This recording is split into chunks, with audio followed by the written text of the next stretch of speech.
As car guys, we often will have lists of cars that we all would love to someday own. Dream cars, things that we aspire towards. But do we all have cars that we know we could potentially afford now that we, provided the opportunity, would just jump on? Well, today, John and I are going to share our list of chase cars, or cars that we could afford right now if we were given the opportunity to try and buy them.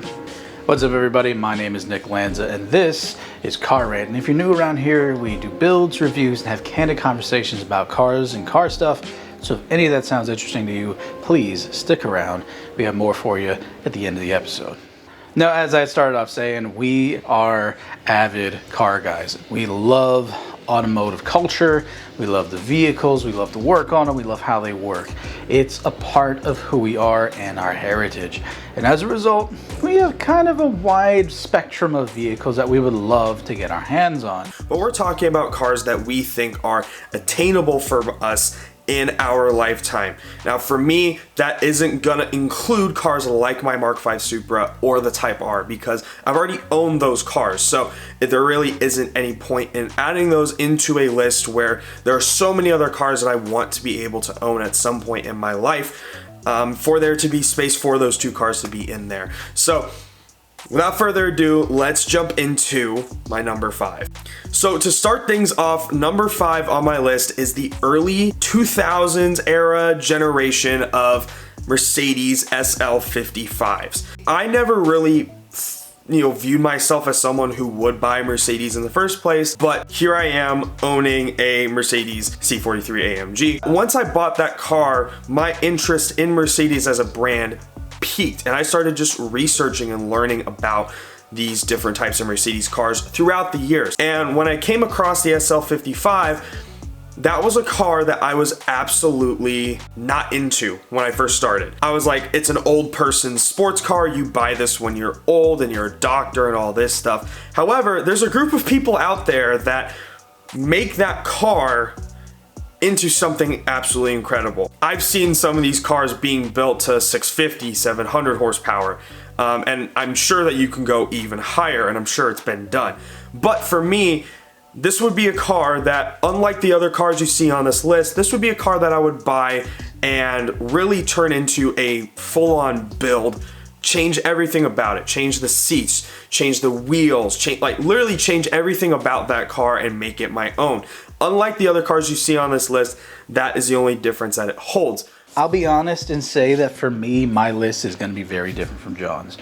John clearly likes his luxury. He owns the C43, and you already heard what his number 5 was. That said, I'm going to start off my list with the Toyota Century. A beautiful, beautiful, extremely hard to come by sedan from Japan, and it has the incredible V12 under the hood. The styling on this is very reminiscent of Rolls, but it being extremely Japanese at the same time. This was a car that when I had finally got to see it, I fell in love.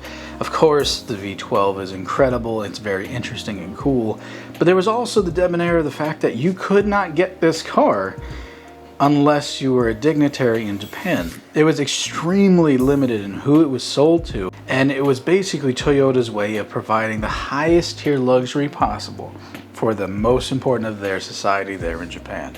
And for that for me is a chase car. I've seen a few of them pop up recently for around 20 to 30,000, and if I had the money or were to trade the Pajero, I'd probably go for something like that. So for my number 4 spot, we're gonna be going from German luxury to Japanese luxury, because the next car on my list is the Lexus LC500.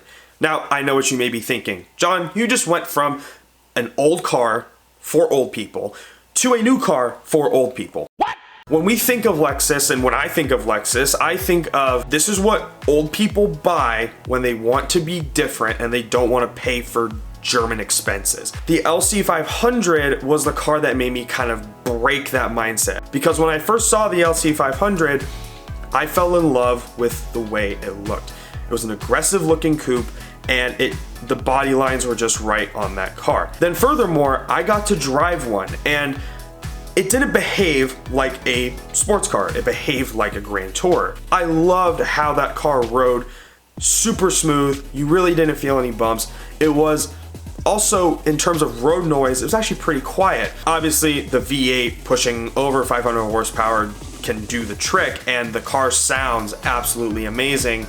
But there are some aspects of the car that make me kind of like, I would like to own one, and I would really like to own one, but it's not my first choice, and that's why it's at number 4. Now, number 4 for me is actually kind of an interesting thing, because this will be the first time I will have ever wanted a British car.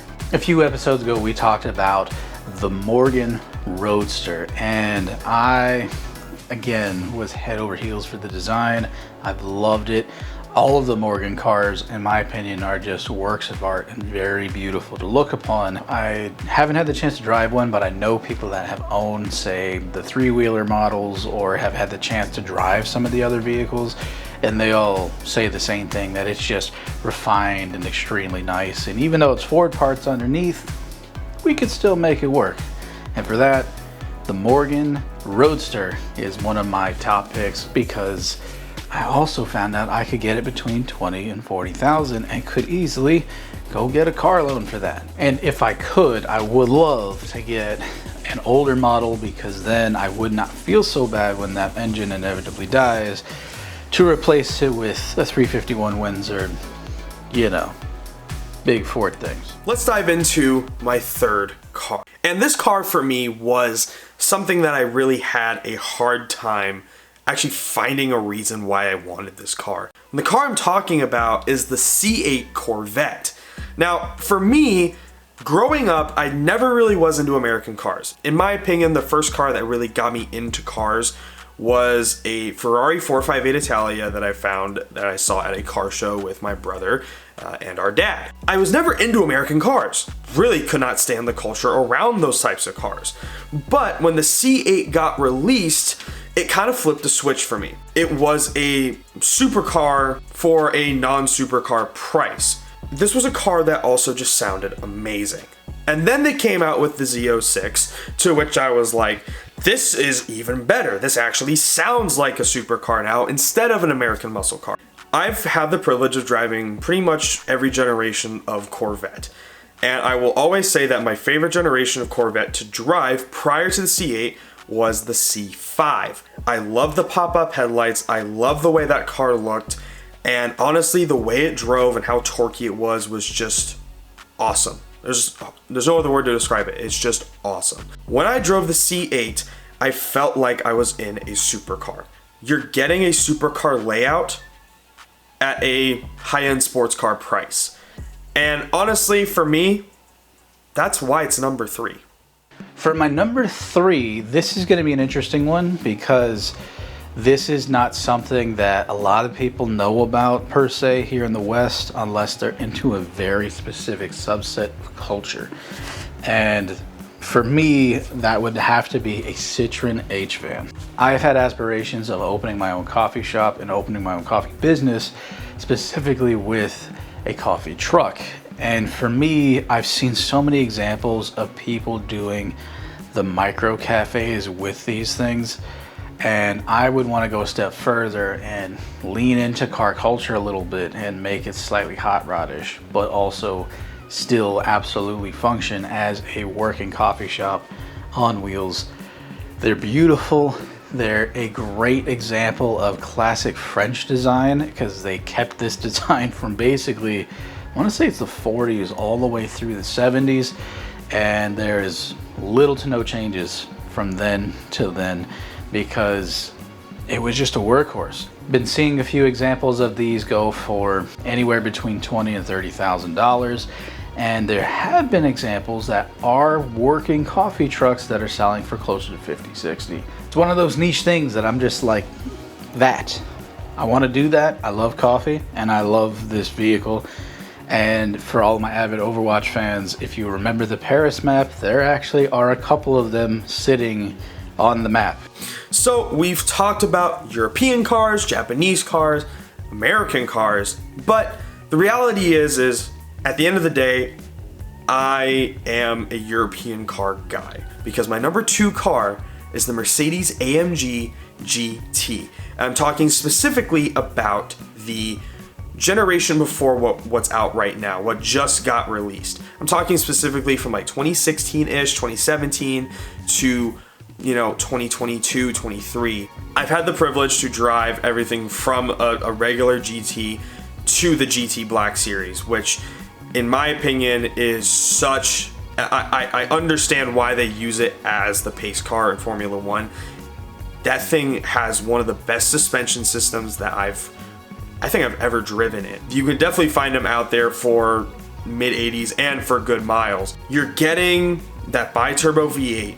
You're making well over 500 horsepower. You're getting pretty close to 600 horsepower depending on the trim that you get. The interior of the GTs are still absolutely beautiful. The technology in those cars is absolutely amazing. When you combine all of that with the power, with the performance, with even things just like carbon ceramic brakes, you truly get a masterpiece of a car, pretty much a supercar, and you're getting it at under 100K, especially used, definitely under 100K. This is where we're going to start getting into the good stuff. This is where we're getting into the interesting things, especially considering I know what John's number one is, and it's going to take some people by surprise. For me, the number two, we've talked about this in the past. I love the Renault R5 Turbo.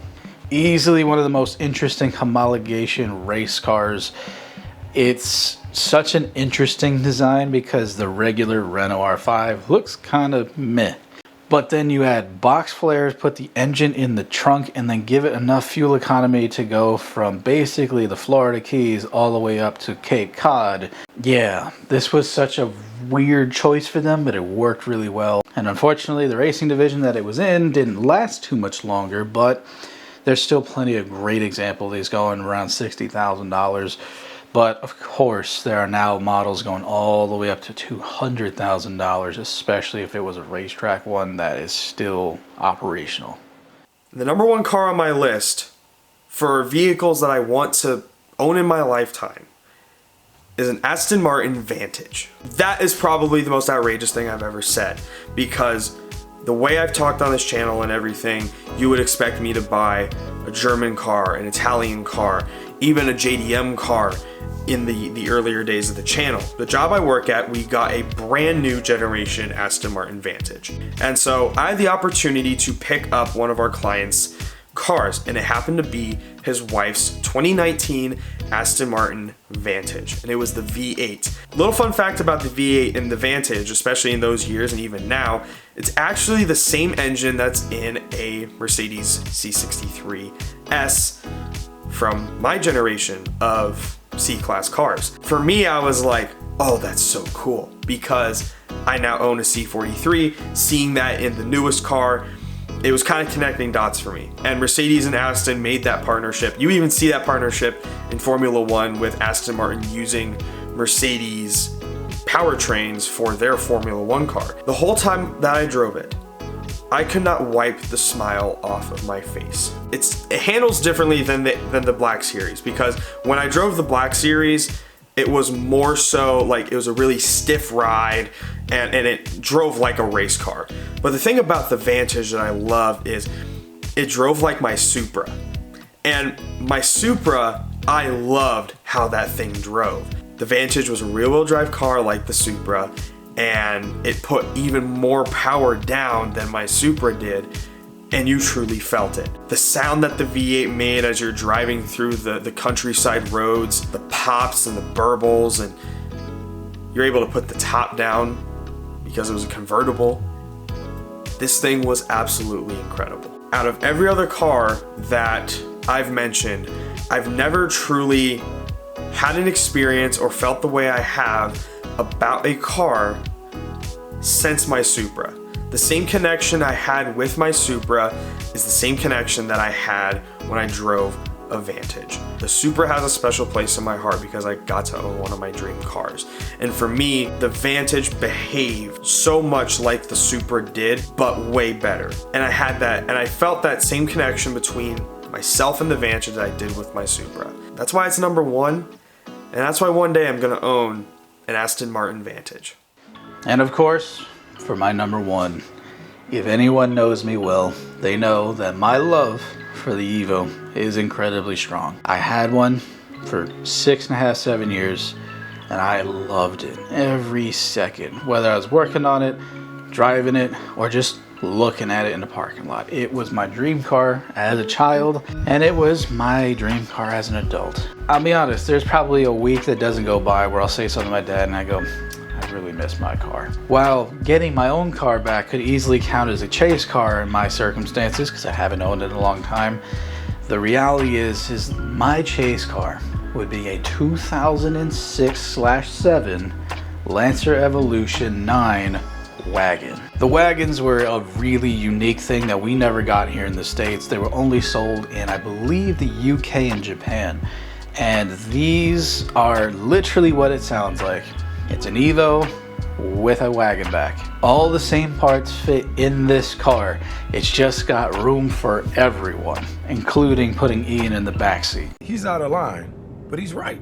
And of course, being that this was the Evo 9, this is the last of the 4G63 cars, and as a result, it had all kinds of extra bells and whistles. It had the good transmissions available to it, as well as the 6-speeds that I obviously could send to get built to make it nice. It's got all the same diffs. It has the same turn radius. Like, literally, there's nothing different between the standard sedan and the wagon. Pretty soon, a couple more years, we will finally be able to get our hands on the Evo wagon. If I had throwaway money right now, I'd go buy one and just store it. Whether it was in the UK or in Japan, I would just go get it, store it, maybe even start building it over there if I had the time and the money to be able to go fly across the pond to visit with this car. It's something that I have wanted for a long time, and John knows it too. And I'm curious to see what his thoughts are, because frankly, he doesn't know it was on my list. So yeah, Evo wagon for sure. So what did you think of my list? What did you think of Nick's list? Are these cars truly attainable vehicles? Do you think that there's better options out there for the money? Do you think that there are cars that we may have missed that are similar to what we're looking for? Let us know down in the comments, and we're looking forward to seeing you in the next video. God bless, and peace out.